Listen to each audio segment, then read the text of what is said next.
It's the Steve Gruber Show. Scott Bertram sitting in for Steve on this Monday morning.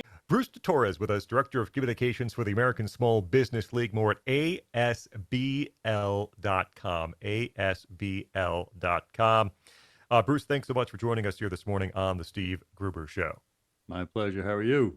I'm well, thanks. Well for a Monday, in fact. How is New York City doing? A socialist, an avowed socialist, communist, now the mayor of New York City, raging at the ultra-rich. He wants to target them, but that could have trickle-down effects on businesses all across the city of New York.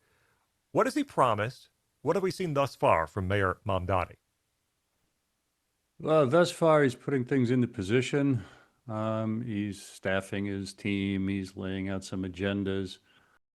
A close friend on the ground there says, he hasn't done much but yell into a microphone. We see everything through the small business lens.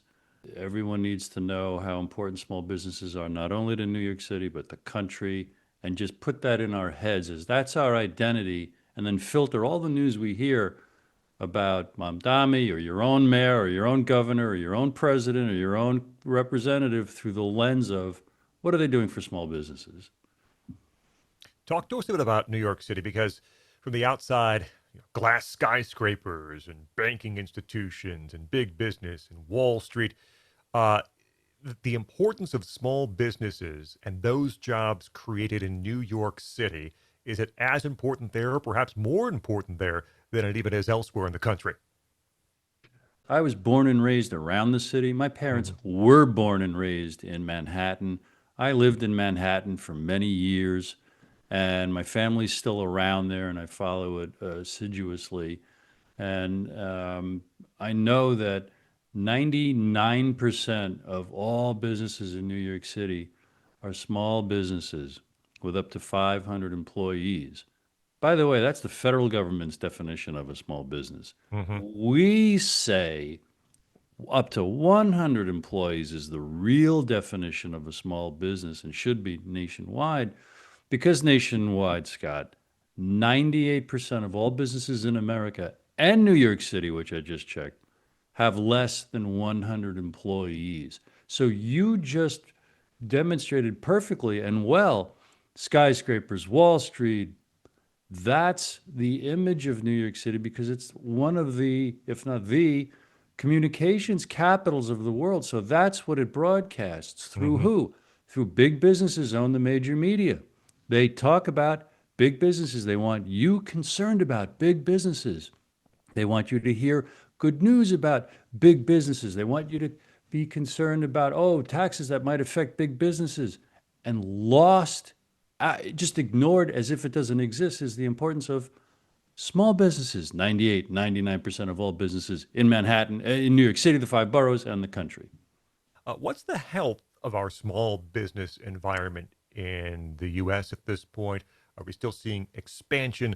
Are these small businesses having to contract to deal with economic uncertainty, higher taxes in some of our blue cities? How would you describe the environment right now for small business? Kind of flat. That's how things seem to be. They report, concerns about the ultimate impact of the tariffs. That's fine. Now, just because it's kind of flat, there's hesitancy with hiring, which is bad, because job growth is the number one indicator of a strong economy, let alone a growing economy. But Scott, that's in the context of 70 years after the 1953 Small Business Act created the Small Business Administration with the provision that a fair portion of federal contracts must go to small businesses. Now that's up, the number is up to 23%. Every year, the SBA says, we met the goal, we passed the goal. How about a loan? They want you to think about loans. But we have found, and so has Congress, and so has the Inspector General at the SBA, that the vast majority of small business contracts go to the 0.1% of businesses that are big businesses. That's why people should go to our site and learn about what we do. It's unique. Google won't confirm what I just told you. You have to do your own research and see, oh my gosh, you mean Washington for 70 years, Bruce, has been failing us in yet another major epic way. We need another scandal to consider out of Washington, D.C., like we need a hole in the head. Unfortunately, it's the sad truth. ASBL, American Small Business League, has an initiative called Don't Cheat Women. What's at stake here, and how should we be alarmed? Well, what's at stake is the economic stimulus, the boom we would experience if real small businesses got the small business contracts, and if women-owned businesses, small businesses, got a fair portion of that business, it would transform us politically, and here's why. The law says that 5% of federal contracts must go to women-owned small businesses, and we've never really hit that except for twice in the last 30 years. But our research and experience shows that women-owned small businesses really get less than 1%. Hmm. We're not talking about charity here. This isn't a handout. Women own 40% of all businesses in America. They generate almost $3 trillion of revenue. And more importantly, they sell what the government buys. The federal government is the largest purchaser of goods and services on the planet. They buy everything under the sun. And yet, no one's going to say, yeah, it's okay that companies owned by men get 95% of all federal contracts when women own 40% of all businesses. They sell what the government buys. And because men earn and save more, if I have another 30, 45 seconds, Scott. Yeah, feel free. Because men earn and save more, they dominate politically. Half the human race, women, are dominated politically by the other half because of their economic worth. When women are economic equals, they'll be able to run for, win office on par and parity with men. Men hold 75% of all seats in the House, the Senate, state legislatures, presidents' cabinets, almost that many governor chairs, 90% of committee chair and party leadership positions, and they have different priorities, worldviews, values than women. That's at don'tcheatwomen.com.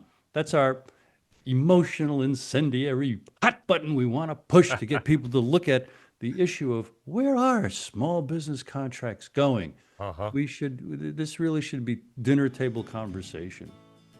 Don'tCheatWomen.com and also ASBL.com for the American Small Business League. Bruce Torres, Director of Communications for the ASBL. Thanks so much for joining us here this morning on The Steve Gruber Show. My pleasure. Appreciate it. That's Bruce Torres. Scott Bertram sitting in for Steve. Come back in a moment on The Steve Gruber Show.